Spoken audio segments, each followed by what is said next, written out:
It's good to be here. Wish everyone season's greetings.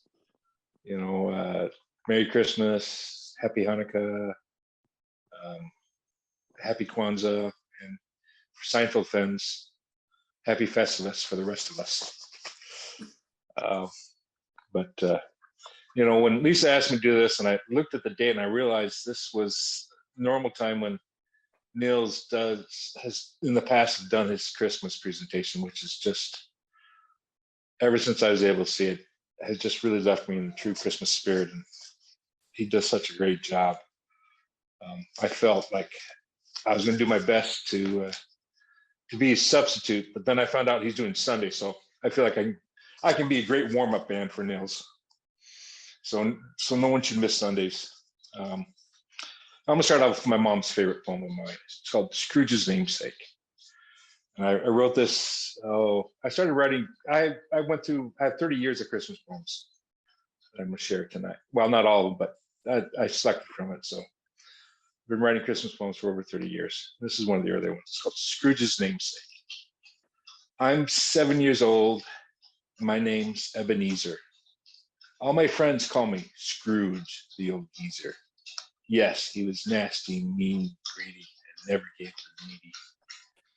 It's not what he was, but what he became is the reason why I like my name. My two favorite Christmas stories is A Christmas Carol and The Grinch Who Stole Christmas. I have a huge tie collection of Grinch ties. And I think a lot of times we just we think about how they were at the beginning, and we don't see how the Christmas spirit, the spirit of Christmas changed them. I'm going to read from the last paragraph from A Christmas Carol by Charles Dickens. The whole rest of the story is a setup for this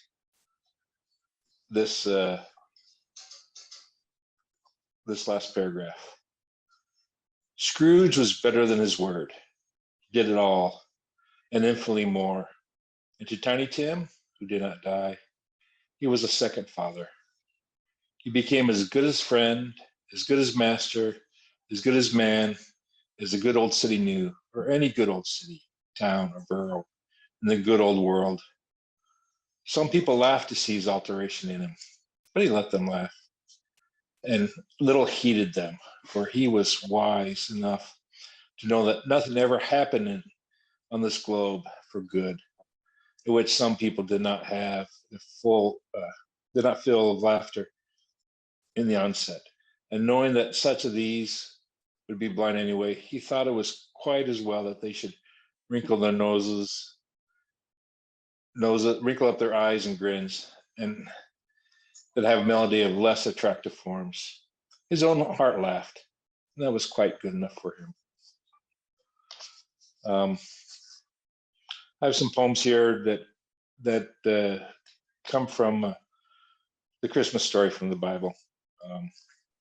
This first one maybe be more of an Easter one, but I wrote it at Christmas time, so I call it a Christmas poem. It's called The Shepherd's Sacrifice. Early one spring morn, a ewe's first lamb was born. Complications soon arose, and the lamb's mother died. Shepherd took a small skin from his bag. Just hours before, he had skinned it from an unfortunate lamb. The skin fit the mother's lamb like a little jacket. Next, the shepherd introduced the mother's lamb to the childless mother, and they accepted each other. The shepherd named the little lamb Emmanuel. While each member of his flock had a name, the shepherd reserved this name for special lambs. Emmanuel was an exceptional little lamb. Every day the shepherd watched his little flock. He paid special attention to Emmanuel. The shepherd soon knew that every move the lamb would make. He could almost predict when the lamb would jump and frolic. Emmanuel was held more than most lambs. More than once a day, the shepherd would inspect Emmanuel. He would look into the lamb's eyes and see a child saying, "You can put me down now. I need to go off and play." One day, the shepherd called Emmanuel. The lamb came, once again was picked up. This time, Emmanuel was put into the shepherd's bag. As the shepherd walked away, the bleeding of the adopted mom and the bleeding of little Emmanuel broke the shepherd's heart. Shepherd left his flock with another, took the family and Emmanuel a 3-day journey. When they reached the temple, Emmanuel was handed to the priest. The priest placed the perfect little lamb on the altar as a shepherd's sacrifice.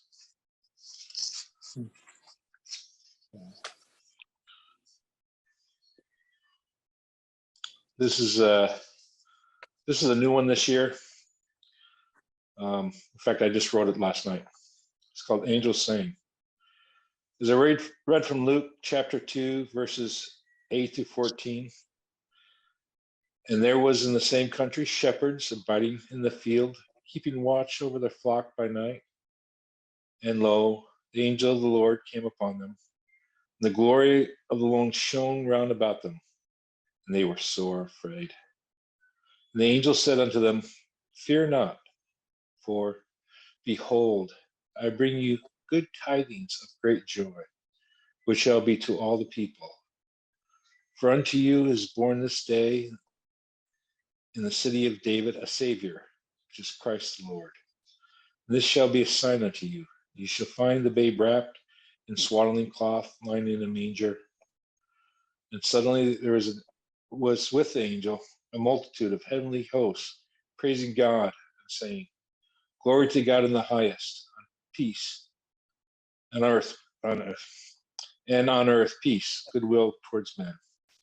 I thought, maybe as a heavenly being, my voice would have been good enough to sing in the choir of angels who appeared to the shepherds. A quiet voice came into my head. Even as a heavenly being, your voice still is not good enough. But you help write the hymns they sang. I'm thinking to myself, my contribution was, we should elongate the Gloria to oh, oh, oh, oh, oh, Gloria, and sing it twice in the chorus.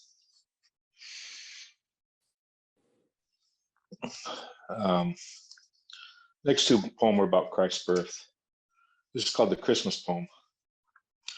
The average passerby might say, he isn't worth much to be born that way, for in the dirt and hay he does sleep, with chickens, geese, oxen, and sheep, forever poor, only be able to beg and plead.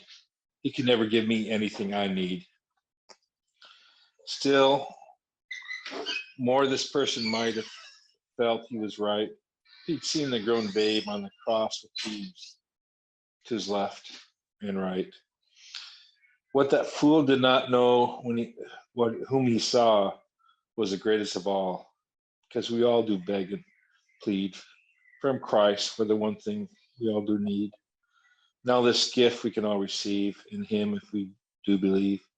And there's nothing that cannot be undone through repentance and the sacrifice of the Son. So join me as we celebrate this Christmas day, him who did come to liberate. This next one is called Christ's Birth. That was beautiful, Larry. Oh, thank you. Thank you. This is Christ's birth.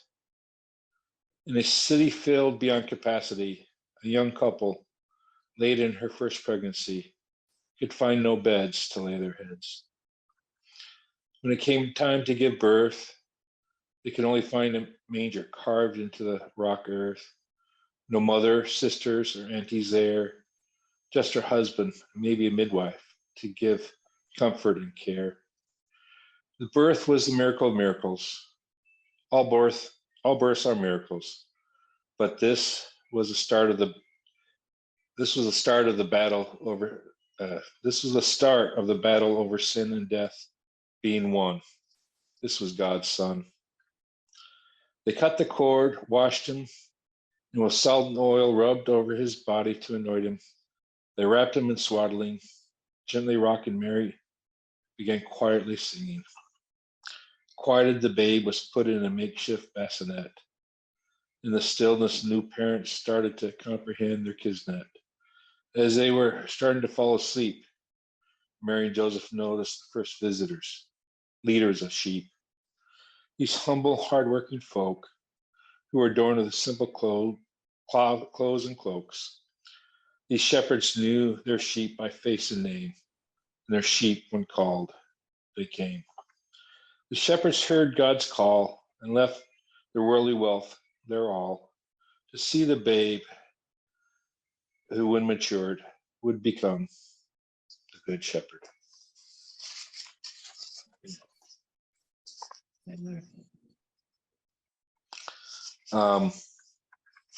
I know this next one is my story about the Magi, and in traditional Magi, there's three, and they came to the manger. But if you take I take a close reading, and all we know is there was more than one because it was plural, and if you read in the Bible carefully, they came to see the child and not the babe.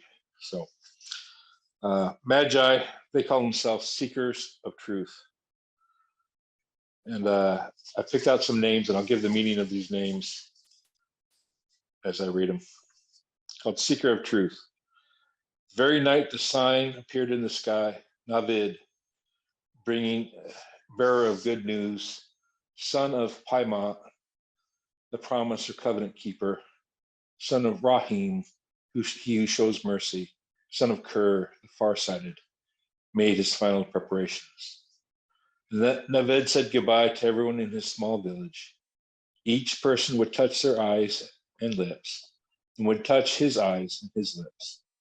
Now his words would be their words, his eyes would be their eyes. Lastly, Navid knelt at his father's feet. Paimon anointed Navid's head with the sacred oil and blessed him. Then they embraced, both thinking, this might be the last time they saw each other.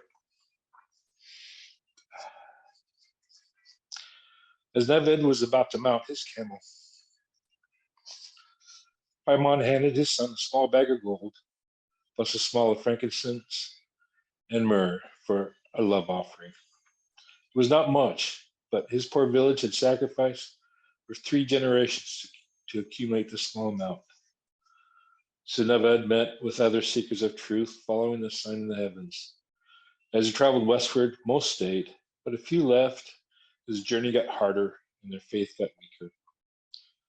With each village or city the seekers stopped at, they told their story.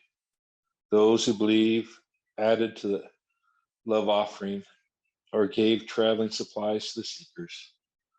Most went about their days as if there was nothing special about the seekers or their message. To the poor, the seekers would impart what they could, sometimes doing without to give to those of lesser means.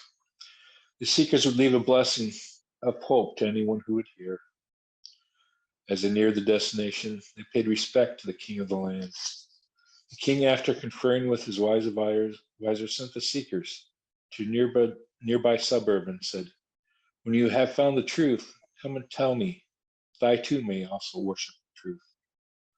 The closer the seekers approached their final destination, the brighter the sign got in the heavens.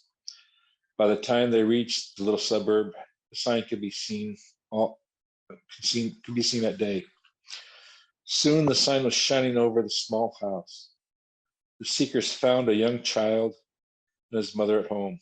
She invited them in and said, pointing to her son, this is the truth that you seek. Come and meet him. Each seeker came one by one, knelt before the child, and gave her or his love offering to the child. That night they were warned in a dream not to return to the king of the land. So by twos or by threes, the seekers left in different directions to let anyone who would hear of the good news. Whenever Navid met someone who believed, he would touch his eyes and his ears. Then he would touch their eyes and ears, saying, you have seen what I've seen. You have heard what I've heard. Lastly, he would embrace them so they could be embraced by someone who was embraced by the truth, the Christ child.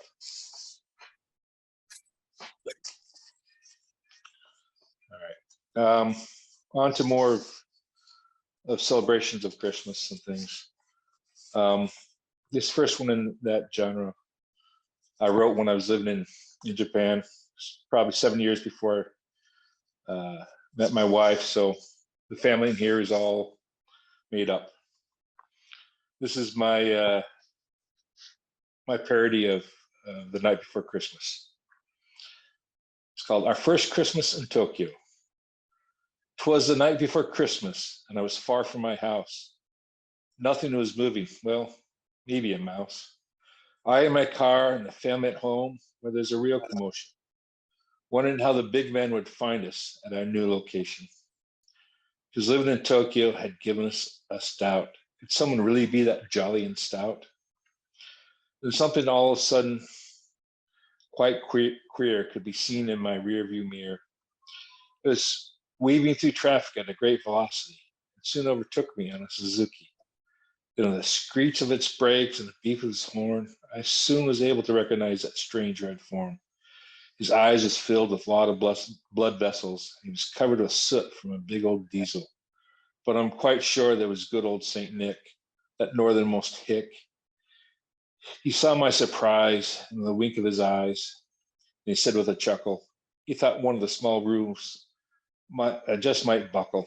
Besides, traffic was much too tight, and giving poor Rudolph a real fright. Then lickety split, he filled my minivan with presents for my wife Fran. Very special treat, something real neat. Nintendo for yours truly, and for little daughter Julie. Let's not forget my only son Tony. Yes, you guessed it. It's his first Sony. The twist of the throttle and nod of his head, off he sped. Last bit of red still in sight. I heard his light. Merry Christmas to all, and to all a good night, though. I got to tell you a little bit of the genesis of that poem. Where I grew up, one of the neighbors came around every Christmas Eve in a Santa suit and visited everyone in the whole neighborhood. So I do that from time to time on Christmas Eve.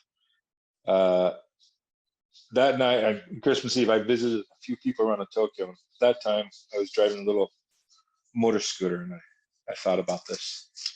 This came into my head. For those who know me, my big addiction is TV. So this is called the Yuletide Guide. During this special time, I get chills up and down my spine because the TV's all a jingle with Kris Kringle, Charlie Brown, Bozo the Clown, and Cindy Lou Who, Mr. Magoo, and Rudolph too. Little drummer boy to give us Christmas joy. There's Mickey Mouse, a little girl who wants a house. It's a wonderful life. Frosty takes a wife. Little angel wants his wings. Nutcracker performed before kings. Santa goes to Mars. What? Now he's selling cars? A Christmas carol, a Christmas story, Christmas specials with all their glory. What some of them forget to show or say is what's so important about Christmas Day. And if that is truly so, I should do something besides watch an actor go, ho, ho, ho. Instead of letting my time flitter away or try to figure out the size of Santa's sleigh, maybe I'll do something different this year. Try to spend some real Christmas cheer. I'll try to give something not made by an elf. I'll try to give of myself.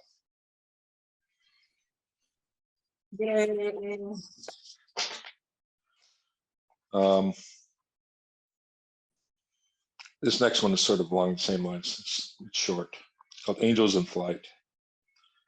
If angels in flight came to us as we watched our TVs by night, would we wonder at the sight, or would we bellyache? Couldn't they wait to the commercial break?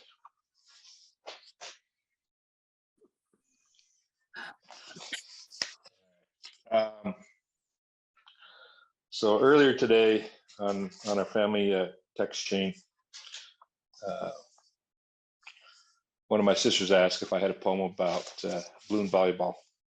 This mentions it. Balloon volleyball, we would put the piano bench in the middle of our living room, and that would be our net. We would play with balloons, and older kids had to play on their knees. So I always played on my knees. And you got 3 hits per side. You didn't have, usually you played by yourself, so you didn't have a partner hit too. And that was balloon volleyball. I've also added a line in here from our chain, so that didn't was before. But this is called trimming the tree. As we unwrap the ornaments so neatly packed the year before, there's the shiny new ones, but it's the old ones that I love the most.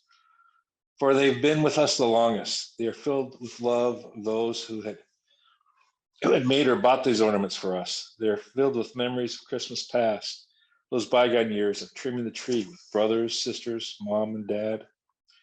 Days of sledding, ice skating, and shoveling the snow, and warming up by the fire's multicolored glow, playing balloon volleyball while the Osmond Christmas record played with one, until the balloons had popped, usually on the tree, or spiked too hard from Big Brother. That would be me. And guessing every present was a record. Today we call it vinyl, no matter the shape. Buying presents for mom and dad when they had overshot for someone else, and wrapping them in the Sunday comics. So I ponder with every ornament we hang on the tree, what made those Christmas so special for me? Was it the snow? Well, no. Was it on the presents under the tree? Could be. Was it love that came from heaven above that my parents shared with all of us? It was. It was. It truly was. They shared this love not just once a year, but throughout the whole year. They shared their love for the Christ child. They shared his love for us. They shared the joyous message of the angels, the message that heals hearts and mends lives, that Christ was born in Bethlehem, and Christ is the only way we can truly be born again. Father in heaven, help me from this day on to carry thy love and thy tender to my tender ones here at home, that they may have fond memories and always have the spirit of Christmas wherever they may roam.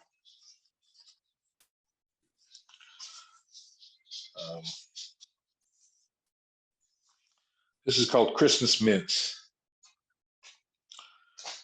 The first week of December, Uncle Bert would take his annual trip to Fernwood Chocolate to buy gifts for his children. Bert's children consisted of his son, his daughter, plus other children that he and his wife Emily informally adopted. Starting on Christmas Eve, then once a week thereafter, my mom would allow us kids to choose one chocolate mint, milk or dark chocolate.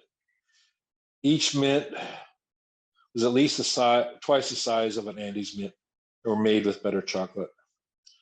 These chocolate mints were the only candy I ever savored as a child, partly because of the rarity of the treat, partly because of the quality of the treat, partly because I could taste the love of my mom's Uncle Bert.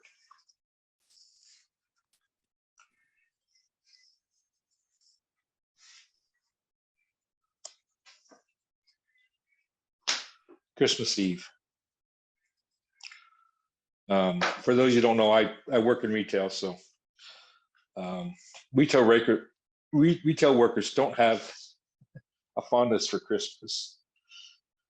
It's a season that all of us seem to dread, but and I dread the commercial side of it. But so just so you know, I know some of this truly. Christmas Eve. The Hallmark Channel is playing Falling in Love at Christmas Time movies. Kids overstimulated with cookies, candy, and the anticipation of presents. The blank stares of parents' faces in the depleted toy aisles. Tired looks of the retail workers. The beggar at the mall exit is belting up Christmas carols. Lights twinkling over most of the homes. Lights remind us of the light of the world. Presents honor the present God gave us. For aren't we all beggars belting up Christmas carols, anticipating the gift Christ has waiting to give us? This next one I wrote in a workshop, and I think the prompt was write about a trauma of a holiday. So this is called the trauma of Christmas. The tree that held our favorite ornaments and handmade ones, and the Hallmark collectibles, and others given as gifts by friends and loved ones, has been taken to the curb.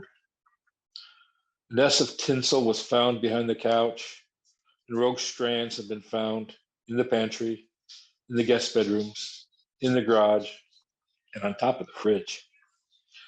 The sibling rivalries of their youth perked near the surface in the adults during the visit are almost forgot. The pile of used wrapping paper where sleeping baby Martha was found after the gift exchange has been bagged and put into the recycling. The sleeping bags that covered the family room for the cousin's slumber party has been taken home and or put away. There were rambunctious kids that you swore was going to make your head explode a time or two or three or four.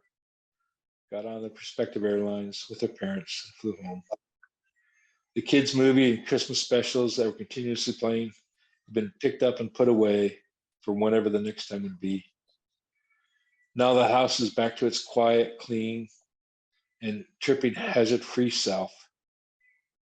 This is the real trauma of Christmas.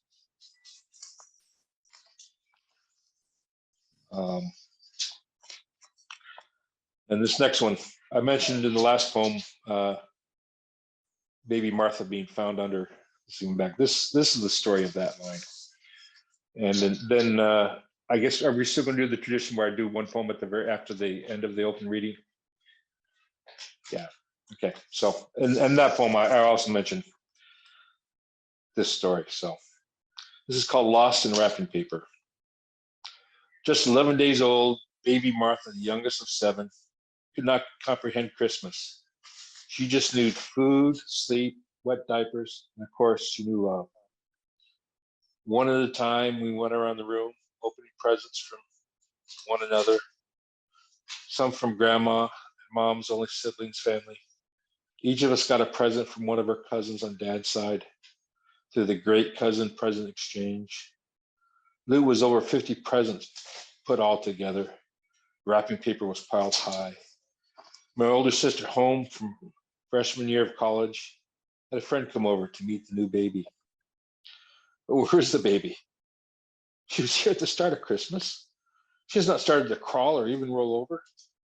After a frantic few moments, we found baby Martha was found, cooing under all the used wrapping paper. Mom, tired out from Christmas season, and new baby cried, "I've raised 6 children."